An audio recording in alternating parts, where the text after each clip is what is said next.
Accidentelle ou criminelle, c'est la question pour ces deux techniciens d'identification criminelle de la Gendarmerie nationale des Yvelines. Accompagnés par un pompier spécialiste, ils recherchent des indices dans cette maison 24 heures après l'incendie. Objectif, découvrir la cause du sinistre. Pour nous, c'est pas criminel.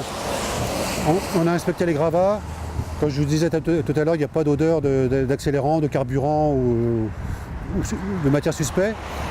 Après un premier bilan avec le pompier, cette intervention est terminée pour les techniciens d'identification criminelle.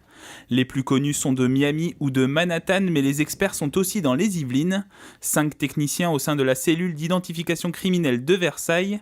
La majorité de leur activité, trouver des indices à travers des méthodes scientifiques pour aider les enquêteurs, notamment sur des homicides. Donc là, on a fait une représentation d'une scène, d'une découverte de cadavres. Donc les premiers arrivés, souvent, sont les voisins qui alertent les services de gendarmerie ou les services de secours. Une fois qu'on en intervient, la première chose que l'on va faire, c'est figer la scène. À l'aide d'un appareil photo numérique, on va faire ce qu'on appelle une triangulation, prendre sous les différents angles la pièce et ce qui s'y passe, histoire de la figer. Dans un deuxième temps, on va faire un ratissage de cette zone, de la pièce entre autres, pour pouvoir marquer à l'aide de numérotation les traces et indices qui nous paraissent pertinentes et qui nous pourront permettre de résoudre éventuellement l'enquête ou en tout cas nous permettre de faire parler les indices. Des indices sur des objets à travers des empreintes digitales retrouvées grâce à des poudres ou des pinceaux, mais aussi des prélèvements biologiques pour retrouver de l'ADN. Je vais donc imbiber les couvillons à l'aide d'une petite goutte d'eau stérile. Donc là, je passe sur toute la zone où potentiellement la personne a posé ses lèvres. Qui dit lèvres dit salive, qui dit salive dit ADN.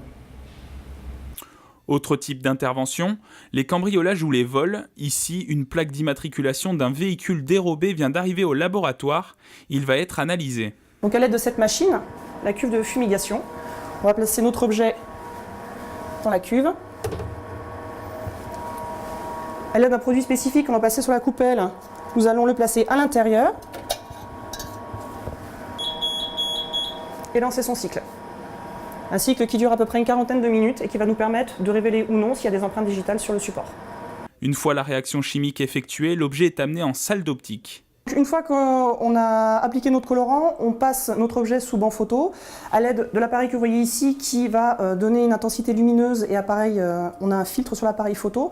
Ça va permettre d'exciter le support et donner une luminescence de l'empreinte digitale. Quand on éteint la lumière de la pièce, on voit apparaître clairement la révélation d'empreintes digitales. En 2017, 56 dossiers ont été traités dans le laboratoire de la cellule d'identification criminelle. 170 gendarmes de brigade sont formés dans les Yvelines pour relever des empreintes ou de l'ADN sur des situations de petite délinquance.